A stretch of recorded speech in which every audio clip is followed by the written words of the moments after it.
Ang karamihan sa pumupunta dito sa pambansang dambana ni Santo Padre Pio at nagdidebosyon sa kanya, ang marami po sa kanila ay mayroong mga krus na inilalapit sa Diyos. Marahil po ito ay totoo sa inyo, kaya kayo nagpupunta dito sapagkat mayroong kayong kahilingan, mayroon kayong karamdaman, kayo ay may problema, kayo ay mayroong binubuhat na krus, kaya naman kayo ay lumalapit sa ating pinakamamahal na pintakasi, si Santo Padre Pio. Ang mabuting balita ngayon ay nagbibigay sa atin ng lakas ng loob. Bakit po? Sapagkat si Jesus mismo ang nagbibigay sa atin ng inspirasyon.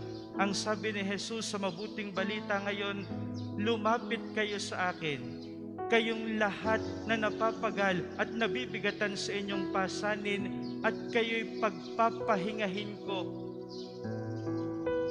Ano pong inyong ginagawa dito sa pambansang dambana? Dalawang bagay po. Una, kayo ay lumalapit sa Diyos. Kayo ay lumalapit sa Diyos. Tama po ang ginagawa ninyo, sapagkat ang totoo, wala tayong ibang kakapitan kundi ang Diyos. Walang magpapalakas sa atin kundi ang Diyos. Walang bubuhay ng pag-asa at pananampalataya natin kundi ang Diyos. Tama po ang ginagawa ninyo. Lumalapit kayo sa Diyos. Ito ang sabi ni Jesus, lumapit kayo sa akin. Ibig sabihin pala, ang problema ng buhay natin hindi dapat maglayo sa atin sa Diyos. Kung ano man ang problema natin, hindi ito dapat maglayo sa atin sa Diyos. May mga tao po na kapag nagkaroon ng problema, naghihinanakit sa Diyos, lumalayo sa Diyos, nagkakaroon ng maraming katanungan hinggil sa Diyos. Ako ba'y mahal pa ng Diyos? Ako ba'y inaalagaan pa ng Diyos? Ako ba'y inaalaala pa ng Diyos? O baka naman ako'y nakakalimutan na ng Diyos? Alam po ninyo, kapag tayo ay mayroong problema at tayo ay lumayo sa Diyos, yung paglayo po natin sa Diyos, yun po ay karagdagang problema. Pero kapag tayo may problema at tayo ay lumalapit sa Diyos, yun po mismo ay solusyon sa problema. Solusyon sa problema. Alam po natin na kapag tayo lumalapit sa Diyos, hindi naman kaagad-agad nawawala ang problema. Pero ang mahalaga, alam natin na may Diyos. Hindi man mawala ang problema, alam natin na may Diyos. Kapag naman tayo ay nagdasal kaagad, hindi naman kaagad-agad mawawala yung sakit natin. Kapag tayo ay nagdasal, hindi naman karakaraka magkakatrabaho na yung nawala ng trabaho. Hindi po. Pero ang mahalaga, kapag tayo'y nagdarasal, may problema man tayo, alam natin na may Diyos. And that is sufficient to awaken and to strengthen our faith and our hope in this life. Sapat na yon para lumakas ang pananampalataya natin at ang pag-asa natin. Kapatid, may Diyos. May Diyos. Lumapit ka sa Diyos. Ito po ang ginagawa sa atin ni Santo Padre Pio. Tayo ay lumalapit, totoo sa Kanya. Pero anong ginagawa ni Santo Padre Pio? Itinuturo niya tayo palagi sa Diyos. Lumapit ka sa Diyos. Ang Diyos ang magpapagaling sa iyo. Lumapit ka sa Diyos. Ang Diyos ang magpapalakas ng iyong kalooban. Lumapit ka sa Diyos sapagkat ang lahat ng biyaya nagmumulat bumubukal sa Diyos. Lumapit ka sa Diyos. Kapatid, Ano man ang pinagdaraanan mo ngayon, lumapit ka sa Diyos.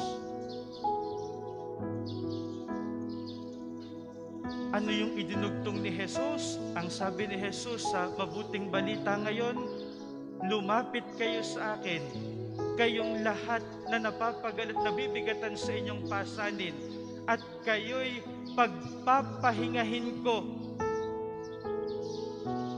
I will give you rest. Anong ginagawa nyo ngayon?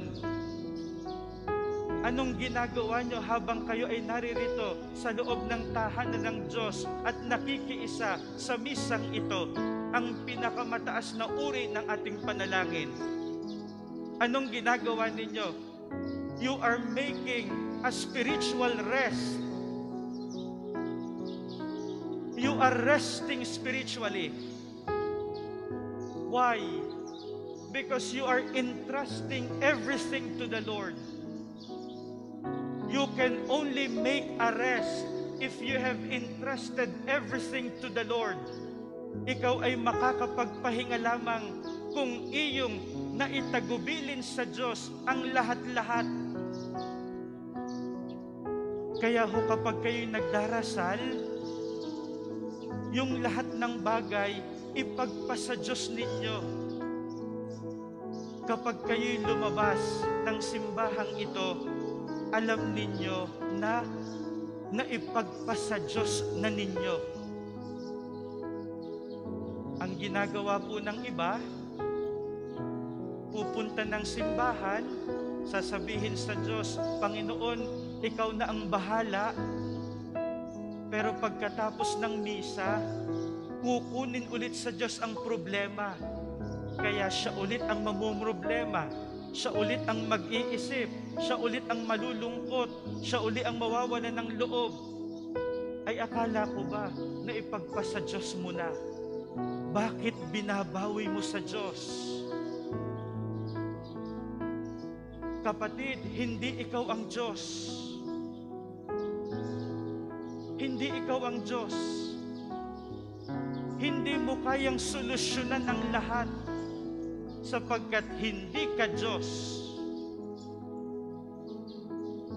Alam po ninyo, kapag ako po ay may problema na parang hindi ko kayang lusutan, iisa po ang sinasabi ko sa sarili ko, precisely itong sinasabi ko sa inyo. I always tell myself, Fräulein, you are not God. You are not God. Let God be God. Hayaan mong maging Diyos ang Diyos, hindi ikaw ang Diyos. If we have made God our God, then we can find rest. Not because problems will go away, but because in the midst of many problems, we believe there is God.